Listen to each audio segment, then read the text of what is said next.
Combine those things all together. नहीं तो मुझे कैसे पता चलता है कि आपको कैसे, मैं बाहर लेके बोर्ड लेके थोड़ी बैठा रहता कि सर आप किसको पढ़ना है, आ जाओ जिसको पढ़ना है। It takes someone to take those risks and that is why it is known as entrepreneur.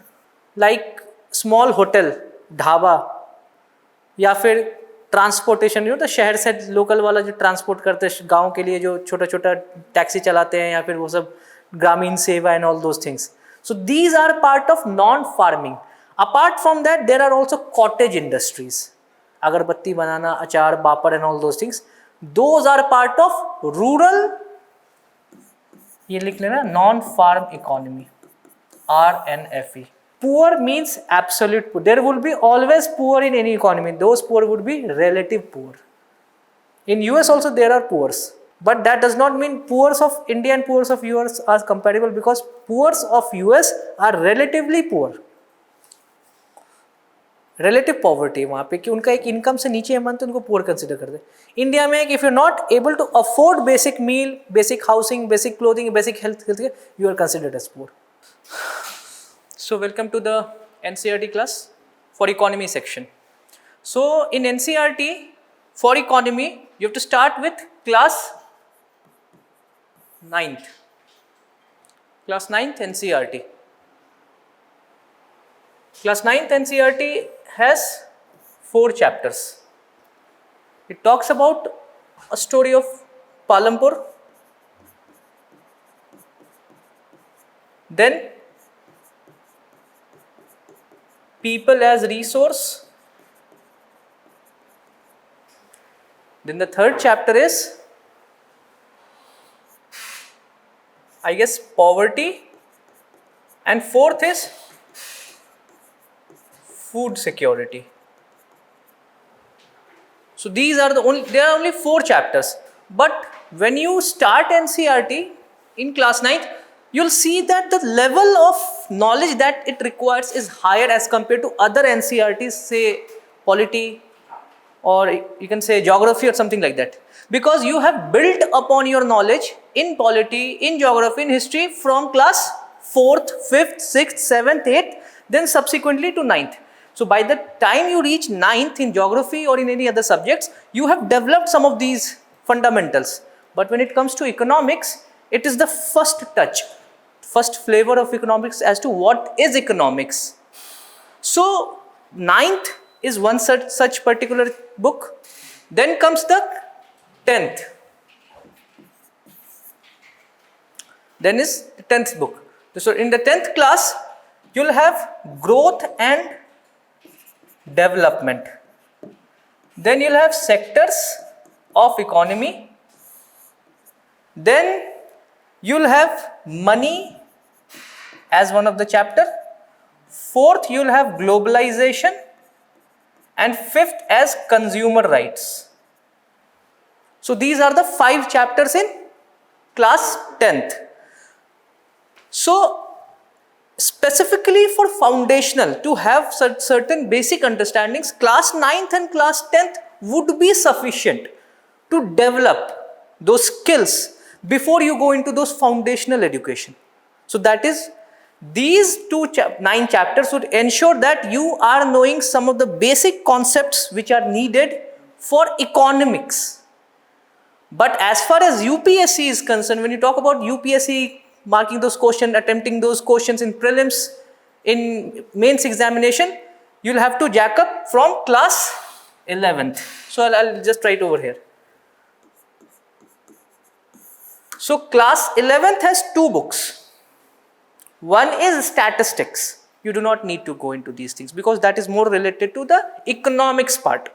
But in you can say in UPSC, what is the syllabus? That is economy and Indian economic development. Mains, if you go and see the syllabus of mains for GS3, which particular GS, कौन सा GS में आता है? GS3 में आता है. GS3 का जो main जो होगा टॉपिक जो उसका syllabus होता है, that is written Indian economic development. They do not say कि economics.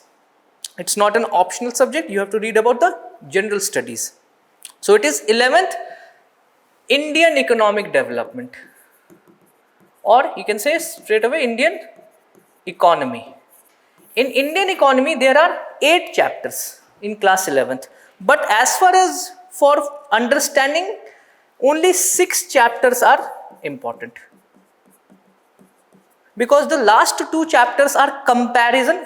The last chapter is comparison between India and neighboring countries. जैसे इंडिया का कोई इंटरनेशनल पॉलिसीज होता है, इस तरह से इकोनॉमिक कैसे कैसे parameters, what is the level of development, what is the demography. और जो सेकंड लास्ट चैप्टर है, the 7th chapter is more towards sustainability, sustainable development, that you will read more in environmental parts, not from the economics part. But since it is a part of broader thing, so they have included this in. ये तो book तो बनाया गया है UPSC के हिसाब से तो नहीं बनाया गया, ये तो बनाया गया फाउंडेशनल एजुकेशन के हिसाब से. So we'll deal 6 chapters in 11th part, in 11th class. Then 12th, you do not need to go deep in class 12th in any of these things. Because 12th, if you go and see the NCERT book, this is the 12th book, Introductory Macroeconomics. Introductory Macroeconomics. You have to read selectively, very selectively, very selectively, not so selective. बहुत ज़्यादा ही specific पढ़ना है, and most of the things would be covered in foundational classes actually.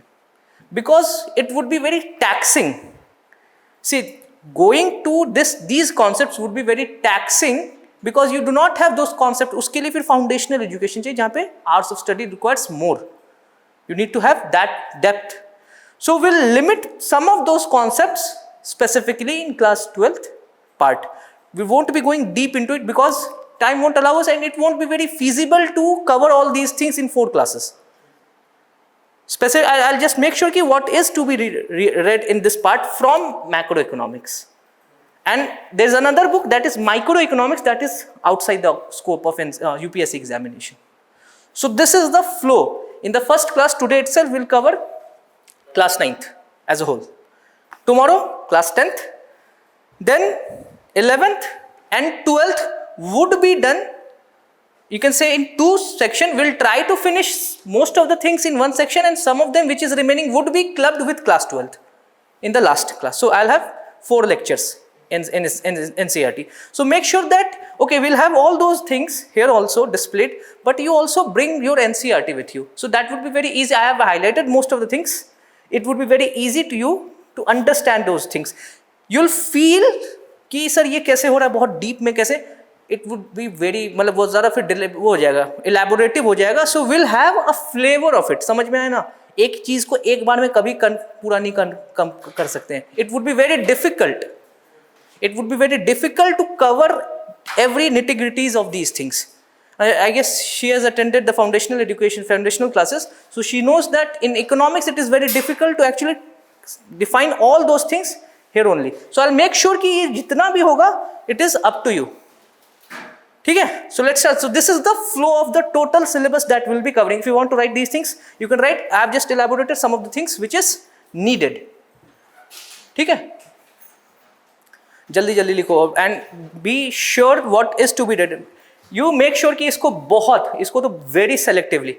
Even I have not read most of the things. Why? Because that is not needed. If I try to incorporate some of the things, since I have read, but I won't discuss here. I won't discuss here some of the things because it would be of no use. बेकार का यहाँ पे हम knowledge प्रदर्शन नहीं करना है.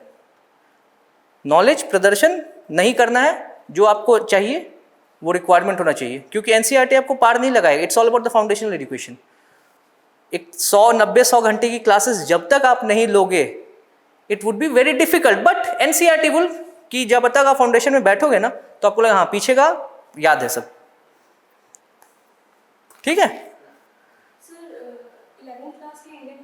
Indian economy 6 chapters. अब एक चीज मैं बता देता हूँ, 8 ही हैं उसमें. 8 में से 6 चैप्टर्स, क्योंकि 7th सस्टेनेबल डेवलपमेंट है, that would be more covered in environment. On जो 8th चैप्टर कंपैरेटिव इकोनॉमिक्स है, इंडिया पाकिस्तान. अब that is not relevant. I will try to make sure कि कंपैरिजन में थोड़ा इंडिया चाइना का कर दूंगा. लास्ट में अगर टाइम परमिट होगा तो I just have a comparative analysis India और चाइना के बीच का.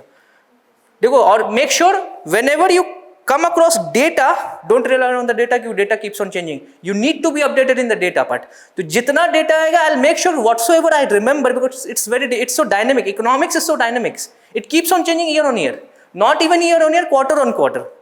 So whatsoever I come across, whatsoever I have with me, I'll make sure कि वहाँ पे आप लिख लेना कि ये data अभी current data है. And you can also gauge these things on the internet also.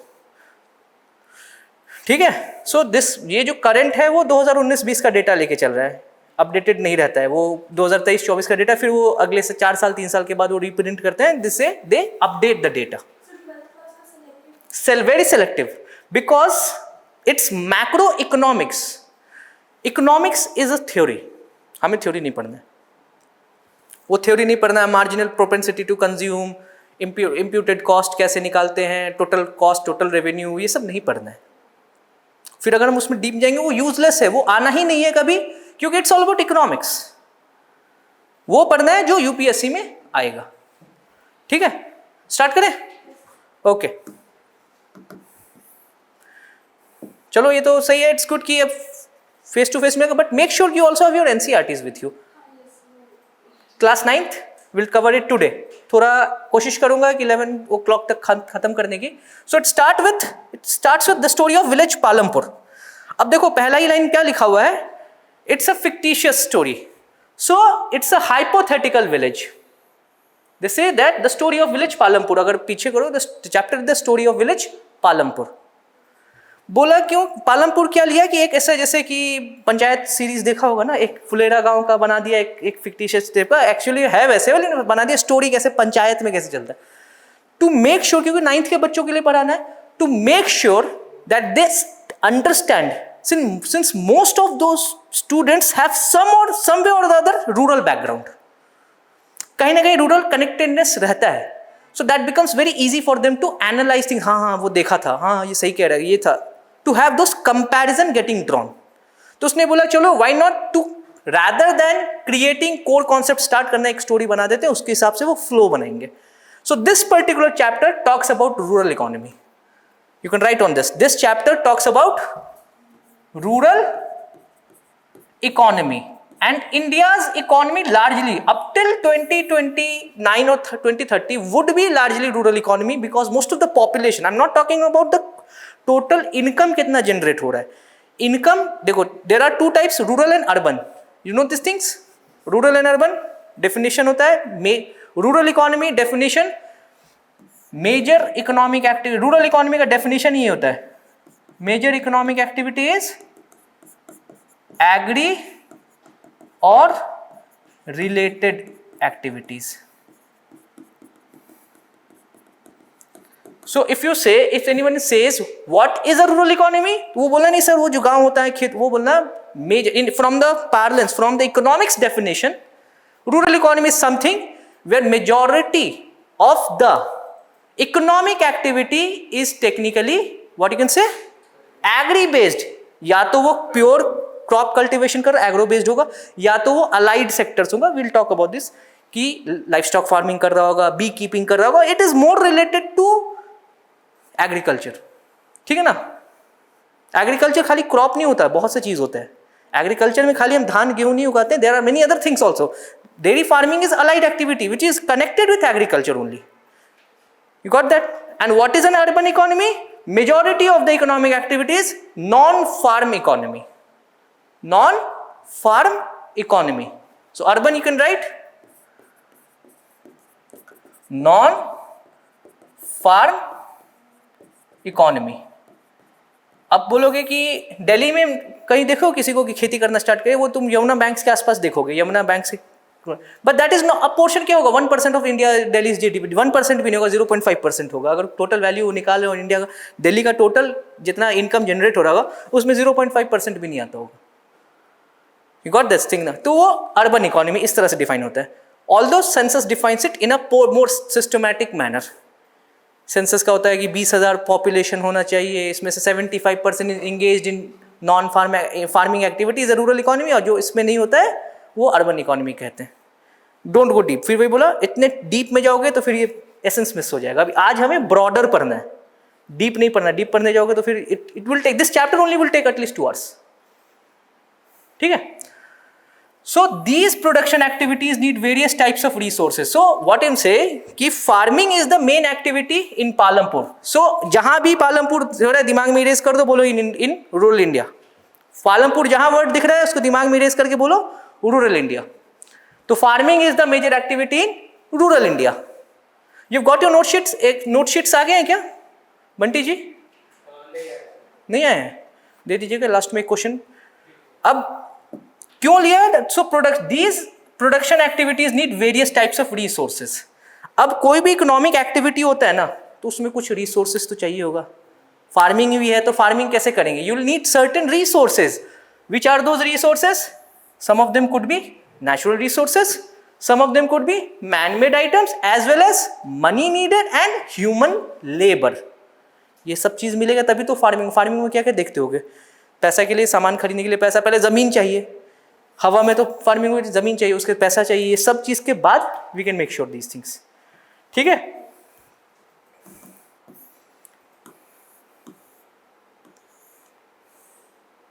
अब सेकेंड चीज जो ये बता रहा है इसमें, it says that social mix. एक तो इकोनॉमिक्स वाला पार्ट, अब बोलो सोशल मिक्स कैसा है. सो इट टॉक्स अबाउट कि द विलेज हैज अबाउट 400. अब इसको डेटा को नहीं लेना है, इसने बताया सिंपल कि different castes. So in economics also caste plays a major role. You'll see this thing. अब देखो दिखाना 80 अपर कास्ट फैमिलीज. तो 450 का 80 कितना परसेंट हो गया? अगर 80, हाँ नहीं 80 आउट ऑफ 450 टोटल है, उसमें 80 कितना परसेंट होगा? 17-18%. 17-18% के आसपास जोड़ के देख लें. 80 अपॉन 450 काटोगे तो देखोगे 17-18% के आसपास बनेगा. ठीक है. अब 17-18% है own majority of the land. Majority means 50% plus land वो ओन कर रहे. तो क्या हो गया? सबसे पहले बात हो गया क्या? Disparity. Minority people, those who are in small numbers, less in numbers, are owning most of the lands. तो प्रॉब्लम क्या आने लगी कि लैंड इक्विटेबल डिस्ट्रीब्यूशन नहीं है. 20% पॉपुलेशन का अगर 20% लैंड ओन करता है तो बोलते इक्वल है. चलो, जैसे प्रोपोर्शन लैंड का है, जितना पॉपुलेशन का प्रोपोर्शन उतना ही अगर उसका लैंड का ओनिंग का प्रोपोर्शन है तो इक्वल है. लेकिन अगर कम लोग के पास ज्यादा है तो अनइक्वल हो जाएगा. तो उसमें कुछ लोग बहुत अमीर हो जाएंगे, some of them would be very rich and some of them become dependent on them. They won't have land with them. And this is the case which is there. And why it happens? Because there are different castes also and there is a clear cut segmentation कि कुछ लोग यहाँ रह रहे हैं, कुछ लोग उधर रह रहे हैं. And that has a feature in India's rural economy. You'll so see that people are not living together. It is differentiated based on castes. Upper caste families generally tend to live together because they own most of the resources, they have network with them, and that creates wealth and resource inequality. That is being highlighted here. ठीक है. Now it talks about this village is well developed.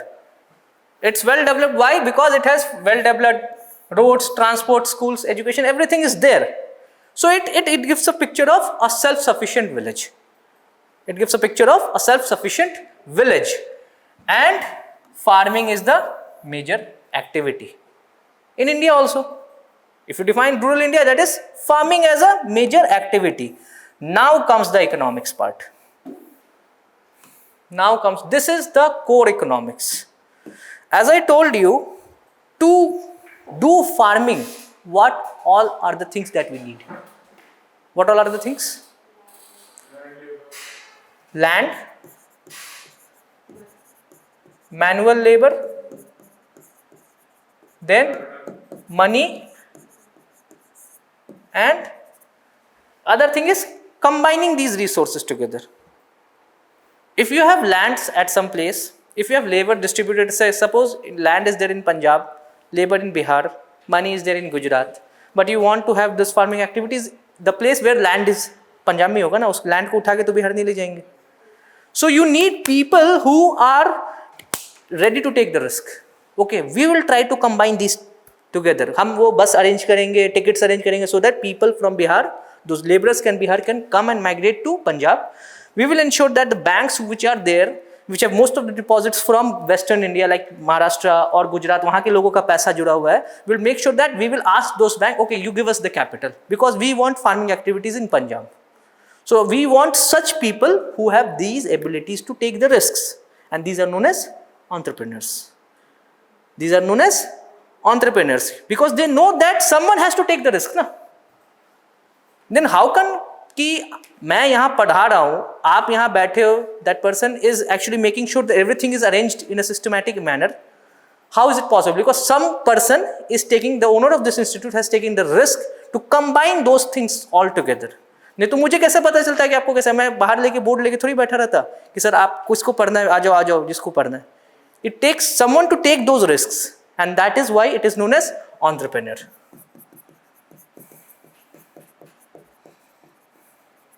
और इसी को enterprise कहते हैं. Business को enterprise, जो करता है उसको एंटरप्रेन्योर कहते हैं. Okay. And because of this factors of production gets divided into 4 types in any economic activity. सबसे पहले बात की इकोनॉमिक एक्टिविटी होता क्या है? Any activity that is done in transaction for money. The pure motive behind doing those activities is profit generation. That becomes economic activity. The pure motive behind those things is making sure that we get certain income in return of doing those services. That becomes economic activity. You're getting these things? So in a more specific manner, there are 4 factors of production that have been defined. That is land, labor, no, capital. And resources like water and fertilizer. So what happens that you will talk about these capital में ही टूटेगा उस चीज को. I'll make sure that वो define हो जाएगा.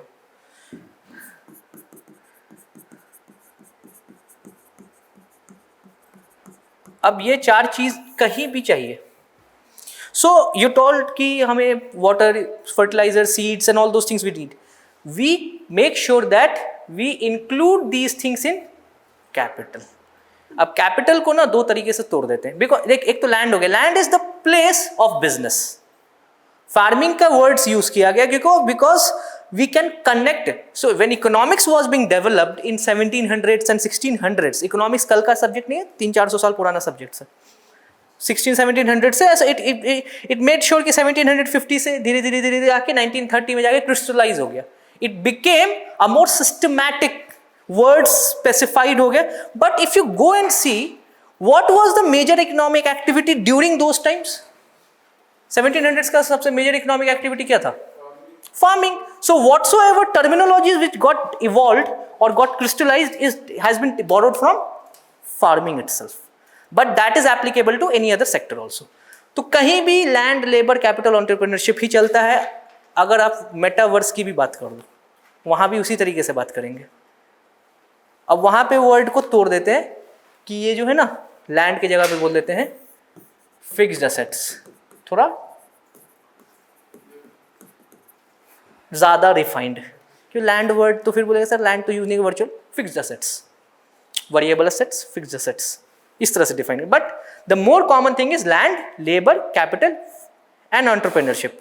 इन चारों को कंबाइन करेंगे, then only we can start any economic activity.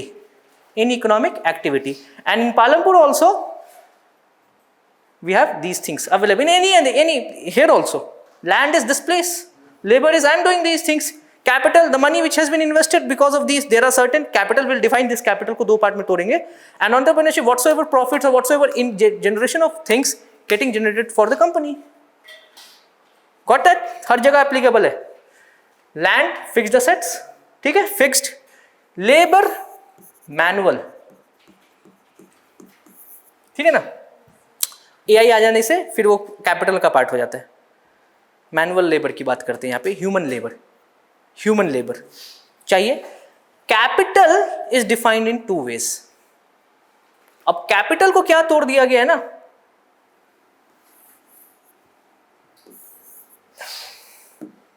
Capital को क्या तोड़ दिया गया है, उसको डिफाइन करेंगे आगे.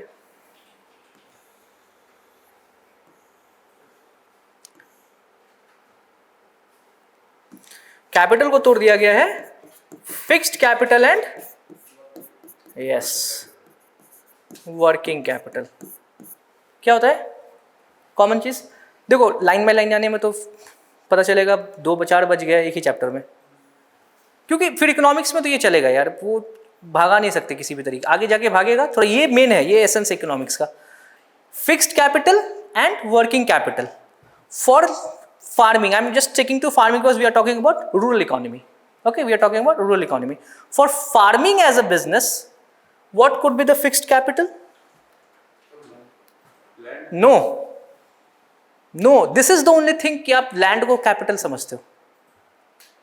लैंड इज समथिंग, वो असेट लग गया, उसके ऊपर tools and all, tools, machines, equipments, जो भी चीज हो गए, that is fixed capital। और specific economics का definition if you can write, think any capital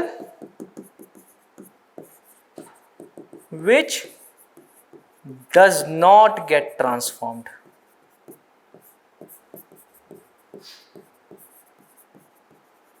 in any economic activity, does not get transformed, but it has multiple usabilities, multi times it can be used over and over again, that becomes fixed capital, but it does not get transformed. What is the meaning of transformed? अब समझ में आया? हाँ, कैसे example बताओ, एक example अगर लिए, जैसे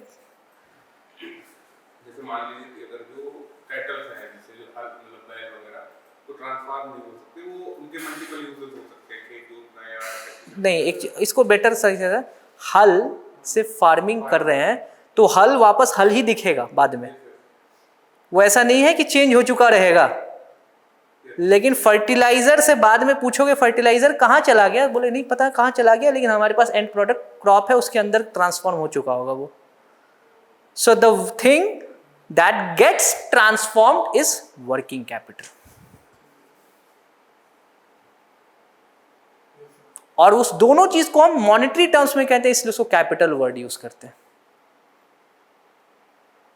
वो मनी जो ट्रांसफॉर्म नहीं होगा that is fixed capital, that will depreciate with time, wear and tear होगा, but that won't get transformed, that becomes a part of fixed capital. But the money which is used for day-to-day activities or which gets transformed, that becomes a part of working capital. Wages, money मत बोला करो यार, money के साथ क्या problem है ना, money एक ऐसा चीज, लैंड में भी मनी है, हर चीज मनी में ही निकलता है। इकोनॉमिक एक्टिविटी का एवरीथिंग इज मोनेटाइज्ड, मेरा एक शब्द भी मोनेटाइज्ड है, तो मनी नहीं बोलो कैपिटल बोलो, क्योंकि फिर मनी लैंड में भी जाएगा, असेट खरीदने में भी मनी जा रहा है, लेबर में भी मनी जा, ठीक है ना। तो day to day electricity charges, हल का सीड, फर्टिलाइजर, इरिगेशन के लिए जो पेमेंट्स कर रहे हो, सब वो वर्किंग कैपिटल है, क्योंकि उसको day to day running active, उसका जो कोर ऑपरेशंस है उसके लिए जो पैसा लग रहा है, एंड इट गेट्स ट्रांसफॉर्म्ड। आप पूछोगे फर्टिलाइजर, बोलोगे सर फर्टिलाइजर सीड में, पानी गया सीड में, मतलब सॉरी जो क्रॉप आउटपुट क्रॉप आया, वीट अगर प्रोडक्शन किया, so what is the value working capital, जो भी लेबर लग गया उस पर पेमेंट किया, ये सब चीज आपको वर्किंग कैपिटल का पार्ट, क्योंकि उसको डेली ऑपरेशंस का पार्ट है, एंड गेट्स ट्रांसफॉर्म्ड, ठीक है ना। And it gets consumed, basically it gets consumed because at the end of cycle 3 चीज होता है, raw material, intermediate goods and finished goods. Raw material से वो ट्रांसफॉर्म होकर इंटरमीडिएट जाता है, इंटरमीडिएट जो कि अपना फिर लूज करेगा आइडेंटिटी, और फाइनल में फिनिश्ड गुड्स बनेगा। And finished good gets the property of these things. You can not ask कि रॉ मटेरियल कहाँ गया, वो इसके अंदर एम्बेडेड है, and that is why when we talk in monetary terms GDP, हम फाइनल गुड्स को ही लेते हैं, क्योंकि ये दोनों वैल्यू इसके अंदर ऐड हो चुकी होंगी। समझेंगे नेक्स्ट क्लास में 10th के वाले इसमें। अभी ये समझना है कि वर्किंग कैपिटल ट्रांसफॉर्म हो गया, ठीक है ना। तो कैपिटल का 2 पार्ट है, फिक्स्ड एंड वर्किंग, ठीक है। And last is enterprise, enterprise क्या होगा? Anything that is combining these resources together to create a viable economic opportunity out of it. That is creating a viable economic opportunity out of this. And what it requires? It requires knowledge and skill sets. Farming सबको थोड़ी आ जाएगा. मेरे पास अगर तुम हल दे दोगे, seed सामान सब दे दोगे तो मैं उगा लूंगा क्या? कोशिश करूंगा, फेल ही होगा. 90 क्या 100 में से 100 गारंटीड है फेल होने वाला है, because I do not have the knowledge, the skill sets. Even though I may have those land, labor, capital, working capital, fixed, all these things, but I may not be having those skill sets. और वहीं पे it is the most risky, and because of this it is more motivated for profits. It is motivated for profits. कोई बोलता है ना कि entrepreneur को सबसे ज़्यादा पैसा क्यों मिलता है? क्योंकि वो कंबाइन कर रहा है. He is taking the risk. Captain हो सकता है बहुत अच्छा खेला हो, फेल कर जाए. रोहित शर्मा अच्छा खेला था 2023 वर्ल्ड कप. लास्ट में जब रिक्वायरमेंट था, ही मेड श्योर कि he was doing, but he was the one who had this ownership. Why India did not win the 2023 world cup? Because he was taking that risk. So if you want to have that highest share in profits, you also have the most risk involved. You also have to take the risk, and that is why entrepreneur is a risky thing, and it requires a set of knowledge and skill sets. ठीक है. And it talks about, it combines land, labor, physical capital and produces an output either to use for yourself or to sell in the market.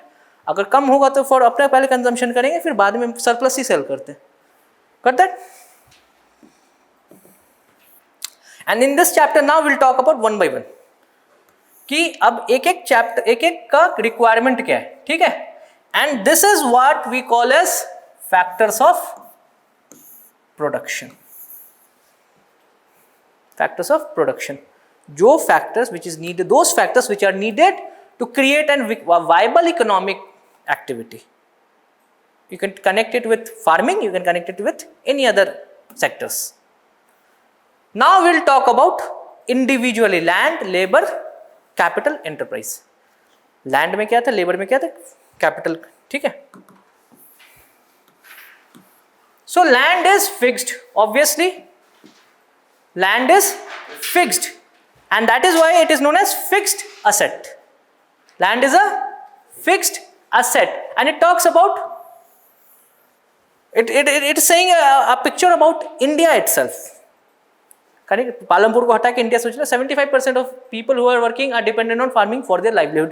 It is a scenario for India, not so reality. India में अब नहीं है, अब it's hardly 50%. They are dependent on farming, but पुराना है. 2007 के समय में 60-70% था, उसके बाद इन्होंने अपडेट नहीं किया. It is talking about Palampur as a village, और विलेज में 70-75-80% रूरल इकोनॉमी फार्मिंग पे डिपेंडेंट होती है. ठीक है. And land under cultivation is practically fixed because every area has a proper demarcation. You cannot increase that particular area. So how can we make sure that we can increase the production? If the area is fixed, how can we increase the production out of the same area or out of the same fixed asset? By increasing its productivity, by increasing its efficiency, and that is what it is known as farming में कहते हैं उसको yield. Farming में क्या कहते हैं उसको?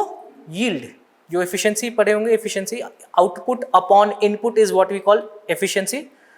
x दिया और 2x बना तो एफिशिएंसी ऑफ 2 हो गया. सो इनपुट अगर हमने x दिया और उससे ज्यादा, more than the input, then we say it is efficient. उससे कम आ रहा है देन इट इज इनएफिशिएंट. किसी भी इन energy also, in economics also, in finance, in any top, किसी भी चीज़ में बात करोगे, आउटपुट जितना आ रहा है, इनपुट आपने आउटपुट उससे ज़्यादा होना चाहिए. But for farming as a system we have to make sure that the same land has to be used again and again, else we cannot increase the output. या तो लैंड एरिया बढ़ा दे, but that is a constraint. तो क्या करेंगे, उसी land को बार बार use करेंगे.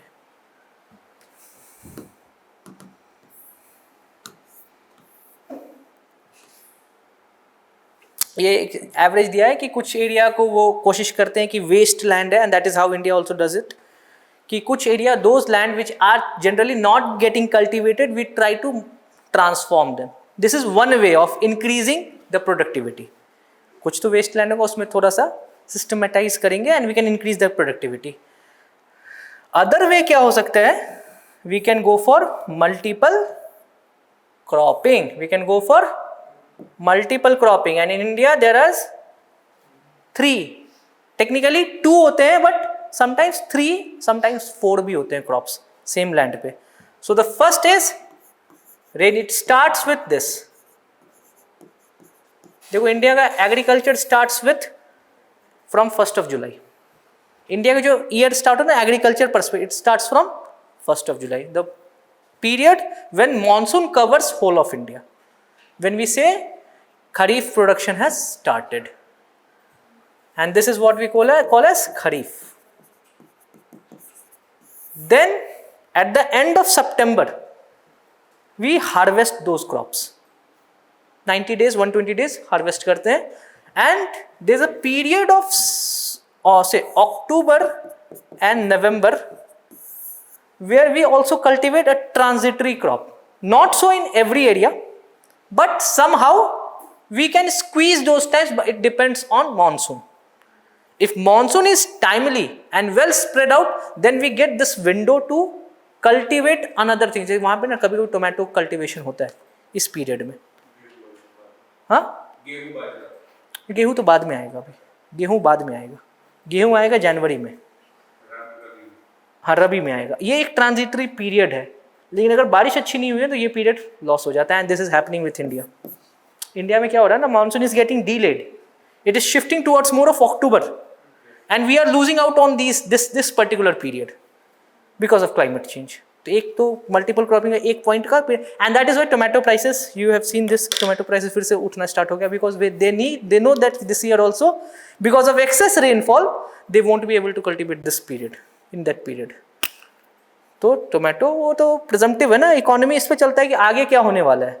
आगे लग रहा है नहीं होगा तो पहले से प्राइसेस ऊपर जाएंगे. 100 रुपये kg फिर से चला गया है. ठीक है ना, 20 30 40 था एक महीने पहले, 100 पे चला गया, and it will keep on increasing. ठीक है. Next major comes winter, and this is rabi. Mainly wheat, mustard, barley, ये सब होते हैं. ठीक है, वीट, मस्टर्ड एंड बार्ली. अब इसका कल्टीवेशन खत्म कब होता है? अप्रैल में.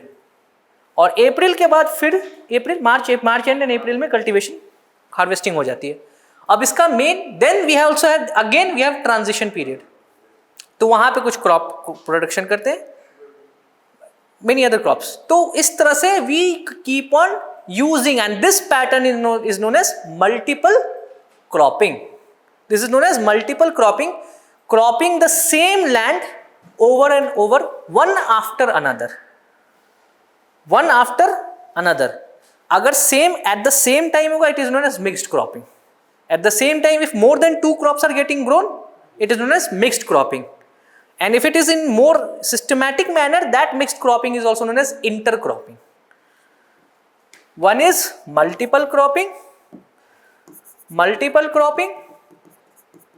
one is mixed, one is inter. These two things are growing 2 or more crops simultaneously.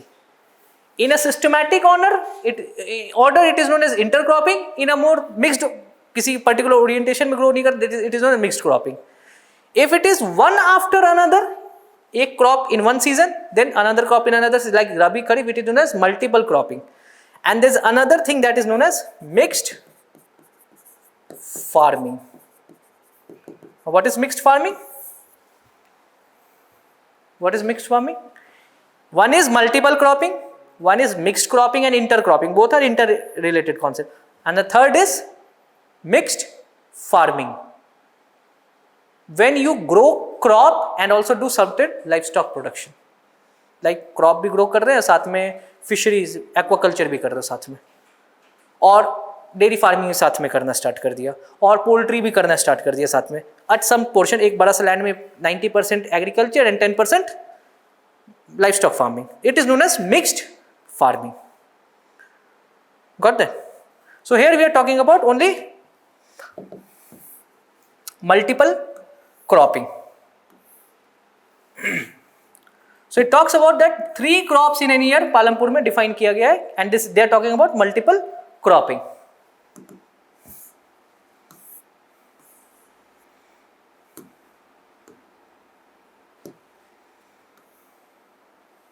ये सब फैक्चुअल नॉलेज है. 2 main crops like potato and third crop in past 15-20 years. वही बता रहे हैं, 2 मिक्स्ड मल्टीपल के बीच में एक थर्ड ट्रांजिटरी क्रॉप ग्रो करते हैं. And this is how India also grows this thing. Potato का फार्मिंग स्टार्ट होता है बीच में. ओके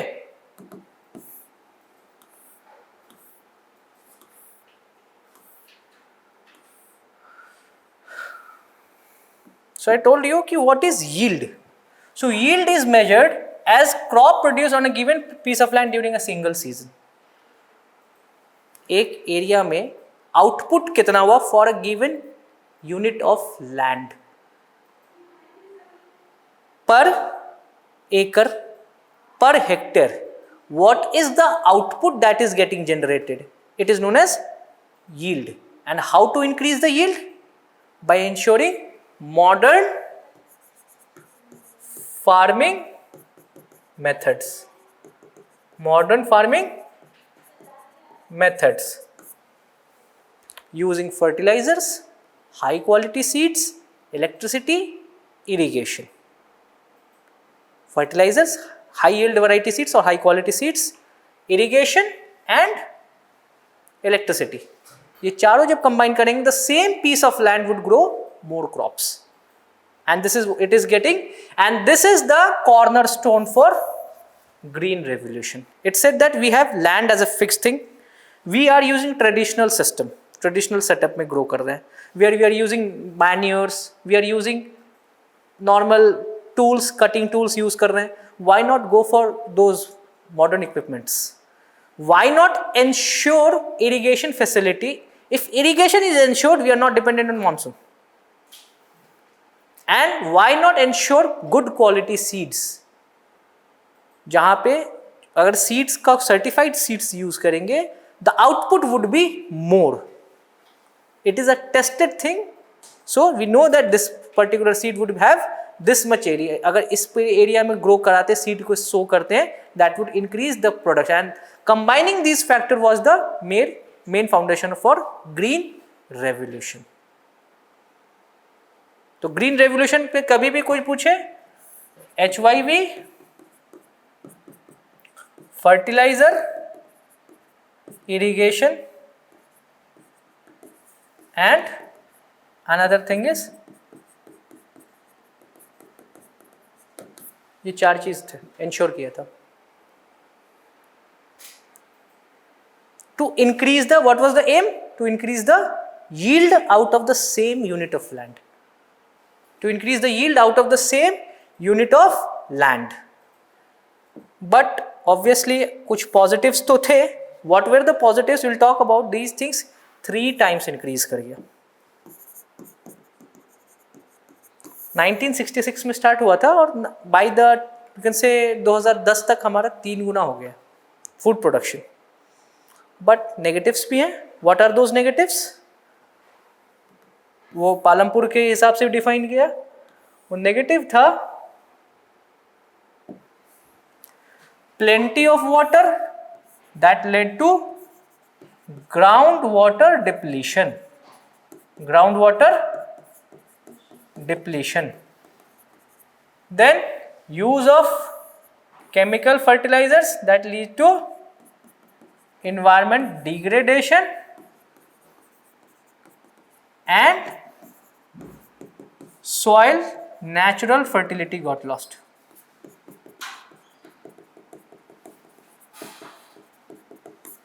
नेचुरल फर्टिलिटी खत्म हो गया उसका. अब वो एक स्टेरॉइड्स पे चला गया. स्टेरॉइड दोगे तो काम करेगा, उसको खुद का स्टेरॉइड जिस दिन स्टेरॉइड हटाओगे वो बैरन लैंड हो जाएगा. Because you wanted multiple cropping. Multiple, देखो what happens if you leave the land for some period ना, it regains its natural fertility. How? Natural nitrogen fixation, aeration, you just loose कर दो, loosen the soil, और it gains its natural fertility. Because what is fertilizer? It's all about inorganic chemicals only, जो naturally भी combine हो सकते हैं through natural nitrogen fixation, bacteria होते हैं, और एरेशन से ऑक्सीजन लेवल उसका मेंटेन हो सकता है. But because we do not have that time, squeeze करते जा रहे हैं time, so we start adding fertilisers, उसको क्वालिटी खराब हो रहा है. ठीक है.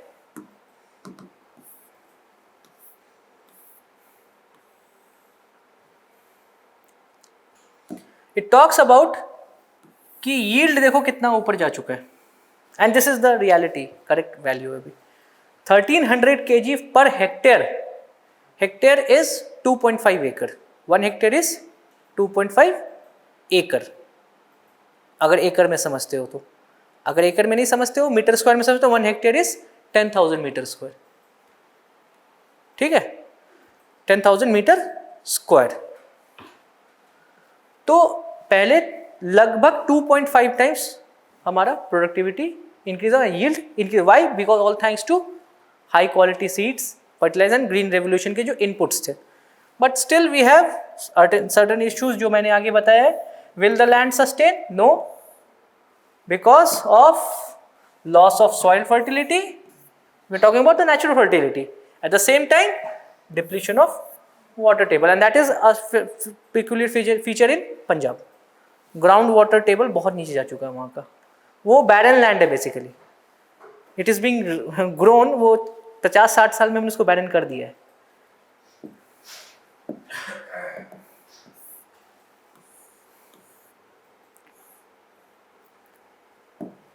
एक फिगर देखना कितना. Green revolution targeted 2 crops mainly, wheat and rice. And you see ये डेटा एग्जैक्ट फिगर देखो बस. Pulses, although pulse production is a good thing for soil also because it adds natural fertility, but what did we do? Pulses कितना grow किया? 2.8 times, 3 times over a period of say 60-65 years. But see the wheat, it grew by 11 times, and wheat needs those things. Rice के साथ भी यही हुआ, multiple times grow किया. We could have grown pulses, but we actually left की pulses हमारे diet का part इतना बनाया ही नहीं हमने कभी. Now comes the land part. It says that 240, इसका नीचे का पहले पार्ट देख लेते हैं. एनसीईआरटी के साथ प्रॉब्लम क्या है ना, 2 पार्ट में बनाता है.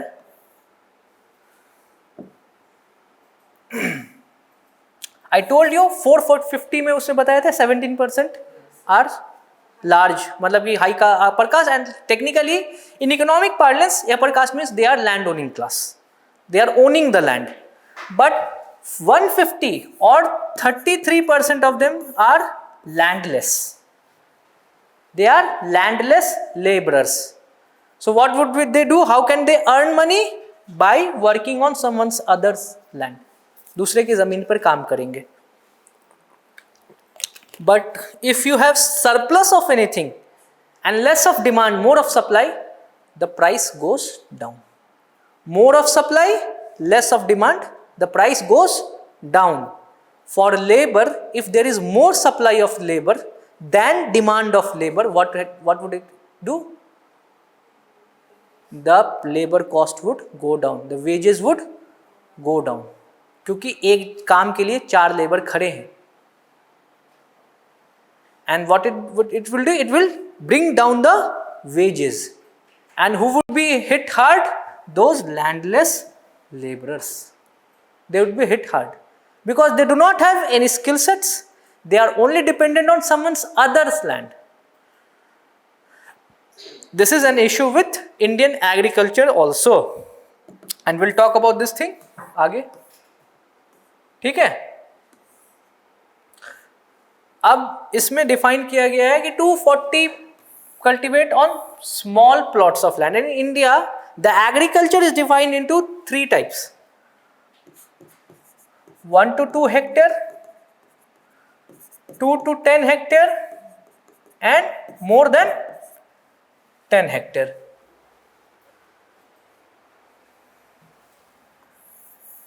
This 1 to 2 or less than 2 is small and marginal farmers.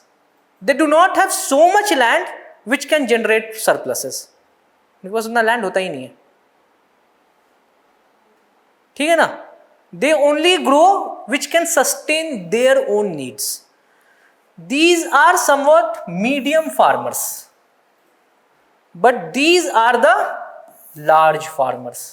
More than 10 hectare. 10 hectare का मतलब ही कितना हो गया, 25 एकड़ जिनके पास है वो लार्ज फार्मर्स है. 25 एकड़ इज समथिंग बिग, ठीक है ना, 25 एकड़. So what happens, more than it says कि 240 आउट ऑफ 50%, 240 450 का कितना हो रहा है, लगभग 50%. 50% आर लेस देन 2 हेक्टेयर, मतलब 1 से 2 हेक्टेयर वाले लैंड वाले एरिया में they are only small farmers, small and marginal farmers. और लार्ज फार्मर्स हैं वो बहुत कम है.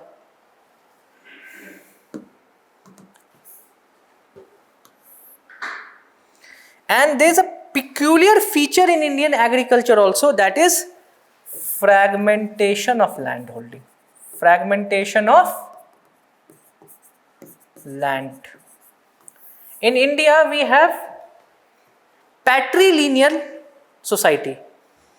So what happens after the death of the person, father, the sons get the ownership, the assets, but that gets distributed amongst them, and that reduces the total land holding size. If you have more children, the land would get divided, and it gets divided to such an uneconomic level that the productivity gets hampered. इतना छोटा हो जाएगा.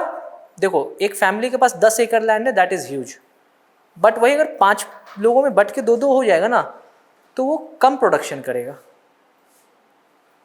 The idea is, if 10 acre land grows 100 unit crops, suppose 2 acre land would grow, कितना होना चाहिए, proportionately अगर होता तो इसको कितना ग्रो करना था, 20 यूनिट क्रॉप, लेकिन ये ग्रो करेगा 5 यूनिट. अब ये होता क्यों है, देखो 10 एकड़ लैंड जब था तो 100 यूनिट ग्रो कर रहा था, लेकिन जैसे ही 5 में टूट के 2-2 यूनिट 2-2 एकड़ लैंड चला गया ना, तो वो उसको अगर 20 करता तब भी कुछ फर्क नहीं पड़ता, लेकिन वो ग्रो क्या करेगा, 5 units, 6 units, 7 units. And this is the loss in productivity. Why? Because in 10 acres land, they could have used a single tractor, a single thresher, modern equipment. They could have afforded laborers that could have increased the yield up to 100 units of total cultivation. लेकिन जब 2-2 हो गया ना, 5 tractors नहीं खरीदे, they cannot buy 5 tractors. The main thing is they cannot buy 5 tractors first. Other thing is they do not have the capacity to hire laborers. They do not have the payment capability, so the total output would decrease. It would not decrease proportionately, it would decrease more than proportionately. And this is then issue with fragmentation of land holding. You're getting it? And this is a peculiar feature of Indian agriculture. Proportionately decrease हो, कोई फर्क नहीं पड़ता है, ठीक है ना. क्या हो गया, आप साथ में हो, टूट गया, ठीक है, लेकिन 20-20 आ रहा है तो भी 20 into 500 तो बन रहा है, बट वो घट के 5-7 यूनिट पे आ जाता है. And this is an issue with division of land. Okay,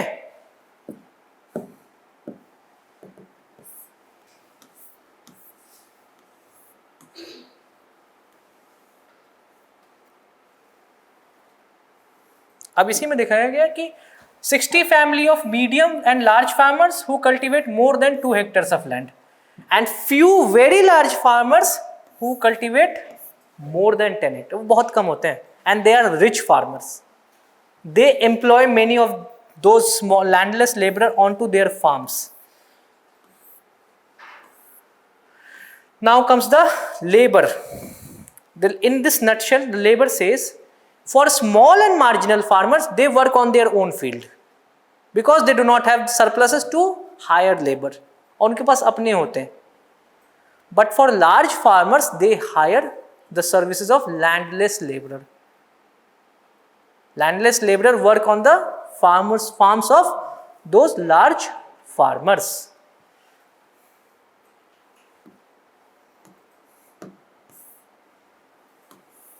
हाँ, ये बहुत अच्छा है.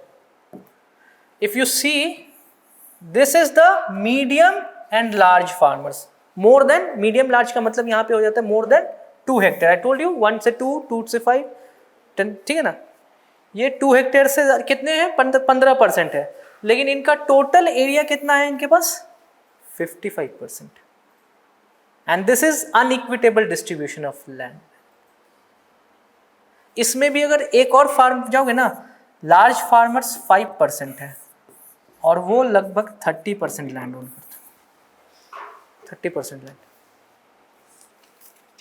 वो तो और भी ज्यादा अनइक्विटेबल डिस्ट्रीब्यूशन है.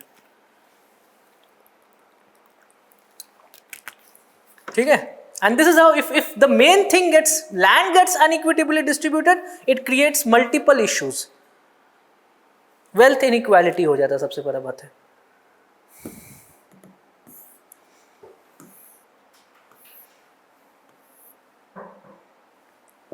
अब आ जाता है landless labourer. I told you small farmers they work on their own farm. Large farmer hire the services of landless laborer, but labor is in surplus. So landless laborer, they will have low wages, obviously because they are in surplus. They will have intermittent nature of work. Intermittent, देखो पहला chapter थोड़ा tough बड़ा करेंगे, उसके बाकी chapters थोड़ा easy है. ठीक है. Intermittent nature of work. Intermittent means they do not get assured work all around the year, and also social disparity. They do not get the status, they do not get those values on farm. They are not treated well. So these are the issues with landless labor. तो पैसा कम मिल रहा है, assured काम भी नहीं मिल रहा, ऊपर से तुम ट्रीटमेंट भी अच्छा नहीं दे दो. And that is an issue with overall landless laborer. और ultimate जब होता है ना, आगे देखेंगे, they migrate to cities and create urban slums. वो सोचे वहाँ तो पैसा मिल नहीं रहा है, कहाँ जाएंगे फिर वो? They migrate to city. And this year a question came in mains. If you go and see, I'll say in GS1, कि there the pattern of migration has been more towards larger cities than lower cities, smaller cities. Why? ये question था. The pattern of migration in India is more towards larger cities than smaller cities. देखो गांव के सबसे नजदीक तो small शहर होगा ना, लेकिन वो ना स्मॉल शहर नहीं आते, वो सीधा दिल्ली बॉम्बे और आके वहाँ पे अर्बन स्लम में रहना पसंद करते हैं. छोटे शहरों में स्लम नहीं होता. छोटे शहरों में कंटिग्यूटी रहती है कि अर्बन होते होते रूरल स्टार्ट हो जाएगा. अर्बन एरिया है, फिर 1 किलोमीटर से थोड़ा सेमी अर्बन रहेगा, फिर रूरल एरिया स्टार्ट हो जाएगा. कहीं अर्बन के बीच में वो नहीं रह रहे होंगे, वो स्लम. लेकिन बड़े शहरों में they have that slum thing which is more like I can say ghetto living amidst a very high profile cities areas. You'll find urban slums nearby posh areas. So why is there migration more towards larger areas, larger cities than towards smaller cities? Technically तो उनको 10 kilometre दूर उनको शहर में काम करना चाहिए, वो क्यों 1000 किलोमीटर दूर दिल्ली या बॉम्बे जाते हैं? यहाँ क्यों नहीं मिलता है? सबसे बड़ा बात क्या है ना, there is an issue of quality of facilities which is extended to the low class people in bigger cities. Small शहरों में ना मेडिकल फैसिलिटीज भी बहुत खराब होती है, उनकी प्राइवेट मेडिकल फैसिलिटीज भी इतनी खराब होती है, सरकारी की तो बात छोड़ दो. But in larger cities they have higher wages as compared to what they will get in smaller cities. And the free medical facilities, free education facilities is somewhat better than what they will get in smaller cities. अब दिल्ली का जो free health facility that is way better than Bihar का किसी urban area का private facility से. सो जब वो जानते हैं कि जो बेटर, जब दे know that they do not have that land, why to move to smaller cities? Why not take the risk and move to larger cities? It will give better opportunity. और opportunities सोचेंगे ना कि सस्ते में बच्चों की पढ़ाई भी हो जाएगी. सरकारी स्कूल यहाँ के बेटर एज कंपेयर टू वहाँ के private schools. And this is why migration happens more towards larger cities than smaller cities. वो बिल्ड करना पड़ेगा, वो नॉलेज धीरे धीरे बिल्ड करोगे, इकोनॉमिक कॉन्सेप्ट को सोसाइटी के कॉन्सेप्ट में कनेक्ट करोगे. कभी भी एक कंपार्टमेंटल उस पर नहीं निकलेगा एग्जाम.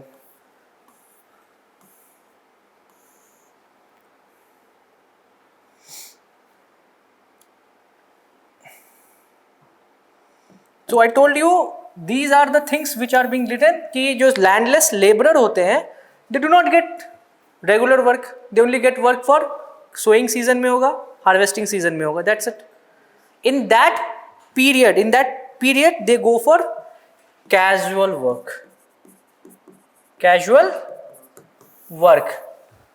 ठीक है. and that casual work is also again urban होगा तो urban casual है. they'll move to cities and will do certain vendors होते हैं, पेंटर का काम करेंगे, डेली वेज लेबरर्स की तरह काम करेंगे.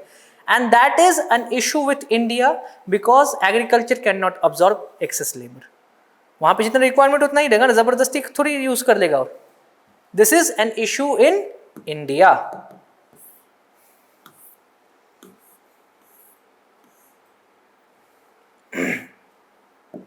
यही चीज बताया, there is a heavy competition among work from people, and जब कभी competition होगा lower wages होगा and situation भी. अब वो एग्जाम्पल पढ़ा रहा है कि अलग अलग नाम दे देकर रामकली और ये सब चीज एग्जाम्पल देकर के वर्क का दिक्कत होता है. they do not get adequate respect also.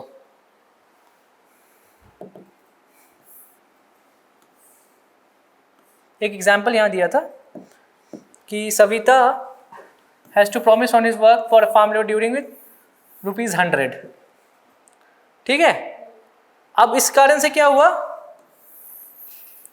क्योंकि as you know that this wage is quite low, Savita knows that she will have to work very hard to complete harvesting on her own field. और वो दो काम करते, वो अपना छोटा land उस पर भी काम कर रहे हैं और यहाँ पे भी काम कर रहे हैं. And that is why it condition of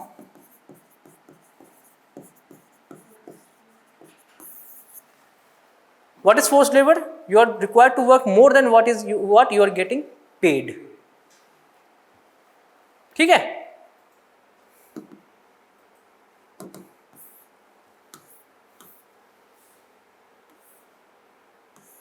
अब आ जाता है कैपिटल. लैंड हो गया, लेबर हो गया, थर्ड है कैपिटल.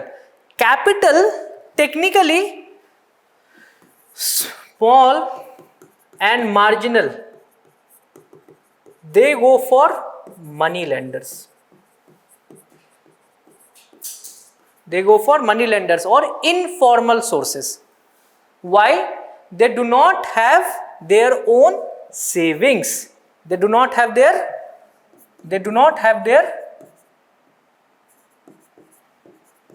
अगर उनका अपना सेविंग्स नहीं होगा ना, no banks would give them money. ठीक है ना, उनके पास कभी भी पैसा नहीं आएगा.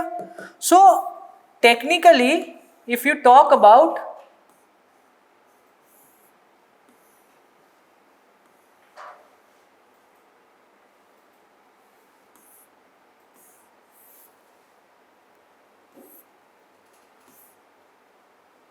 यहाँ most small farmer borrow from large farmers, वही हो जाते हैं वो, and they go into kind of a debt trap scenario. Higher interest rates, higher वो कंडीशंस होते हैं, मोर स्ट्रिंजेंट कंडीशंस होते हैं, और उस कंडीशन के कारण they can not pay it and they are forced to work on the farm. This how they pay it. वो क्या करेंगे, पैसा दिया है, पैसे को you have to make sure that you repay it, or else you'll have to work on my farm for this much period at a lower wage. If the wages are say 300 rupees, you'll have to work at say 100 rupees, and this is how it increases, I can say, distress in farming.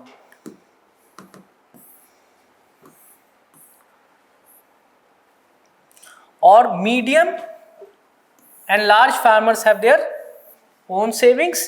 Either they use their own savings or they can use this to get loans from banks. And that is why who needs cheap money? Small and marginal. क्योंकि उनके पास तो पैसा नहीं, उनको पैसा चाहिए. But who gets cheap money? Large farmers. सबसे ज़्यादा पैसा किसको चाहिए होता है? जिसके पास पैसा नहीं है, और जिसके पास पैसा है उसको सबसे इजी पैसा मिलता है. And this is an issue in economics, and that is why the government comes up and they come up with various other programs also. जिनके पास पैसा नहीं रहेगा वो कहाँ से पैसा लाएंगे? They'll have to make sure that either they are dependent on the government के कुछ schemes के through they get the money, or they are dependent on informal sources like money lenders. ठीक है?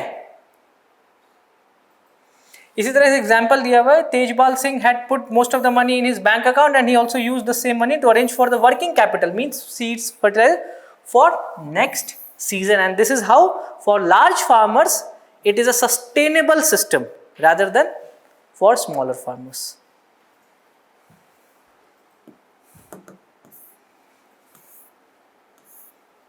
Now comes the last part of this chapter. It says that apart from agriculture, there is another non-farming activity. अब non-farming activities are those which are not related to direct agriculture, like dairy farming, like small hotel, dhaba, या फिर transportation, you know, तो शहर से local वाला जो transport करते हैं गांव के लिए, जो छोटा छोटा टैक्सी चलाते हैं, या फिर वो सब ग्रामीण सेवा and all those things. So these are part of non farming. Apart from that there are also cottage industries, अगरबत्ती बनाना, अचार, पापड़ and all those things. Those are part of rural, ये लिख लेना, नॉन फार्म इकोनॉमी, RNFE. ये focus भी है government of India का. We know, they know that. देखो, jobs, how the government can create jobs? By increasing urbanization. Urbanization में jobs create होते हैं, लेकिन अगर अर्बन एरिया में खाली जॉब्स क्रिएट होंगे, पीपल वुड माइग्रेट ओनली. तो गांव को सब छोड़ देगा, शहर में आया. That is an issue in China. China में एक बहुत बड़ा इशू क्रिएट हो गया है. पीपल आर लिविंग देयर, गाँव, घर, खेत खाली है भाई, सब कॉन्सेंट्रेटेड हैं चेंगडोंग, शंघाई, बीजिंग और जो भी इनका ग्वांगजू, ये सब शहरों में 10, 15, 20 शहर हैं, उसमें सब भरे पड़े हैं जो मेन वर्किंग पीपल हैं. और गांव में कौन है? Old age. तो हमें कहाँ पे एम्प्लॉयमेंट देना पड़ेगा? So the idea is to leverage rural. Non agriculture में हम दे नहीं सकते because land is fixed. Land is fixed, absorption एक लिमिटेड होगा. यहाँ पे अगर 100 स्टूडेंट बैठ सकते, तो यहाँ पे मैं जबरदस्ती 300 को तो नहीं बैठा दूंगा. क्वालिटी ऑफ एजुकेशन हैम्पर होगा. फॉर एग्जाम्पल, सेम चीज अगर agriculture it can not absorb, you need to make sure to urbanize in the first place, और you need to arrange for their employment in rural areas by leveraging rural non farm economy. And there are other factors, जो कि example है dairy industry. It could be dairy, it could be small scale manufacturing. It could be small scale manufacturing. इसको थोड़ा सा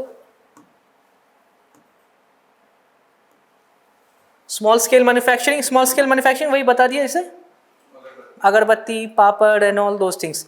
वहाँ पे Tata steel का factory नहीं लगा लेंगे, कोई नहीं आएगा वहाँ काम करने. स्किल सेट्स भी चाहिए. और it could B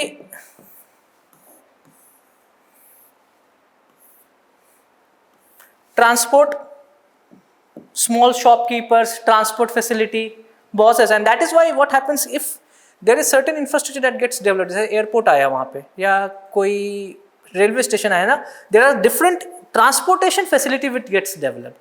It earns income for those people. And this is how you leverage non-farm economy also, because you cannot depend on agriculture as a whole. So this is all about this chapter, and this chapter is the nutshell about rural India. Okay, so we'll talk about the next chapter, and this is chapter number 2. people as resources. It talks about three things. Nutshell of this chapter is three things: human resource, human capital. Transforming people from human resource to human capital. अब देखो, एक चीज बताया था, land, labour, capital, enterprise. These are factors of production. It is also known as factor services. ठीक है, इसके against में ना फैक्टर इनकम जनरेट होता है, factor income, and this is known as, land के लिए क्या होता है? रेंट, लेबर के लिए कैपिटल पे, और एंटरप्राइज पे मतलब you give land to earn rent, to give labour to earn wages, you give capital, bank capital देता है तो क्या अर्न करता है? इंटरेस्ट अर्न करता है. मनी लेंडर अगर कैपिटल देता है तो क्या अर्न करता है?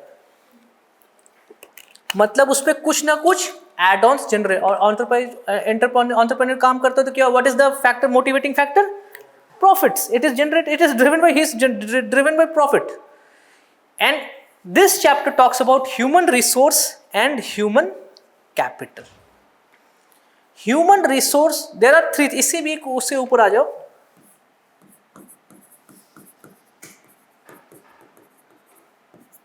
Population, how population gets transformed into human resource, and further how human resource gets transformed into human capital. What is the difference between human resource and human capital? Population तो समझ गया, people, human beings, people, population है in a particular area. What is human resource?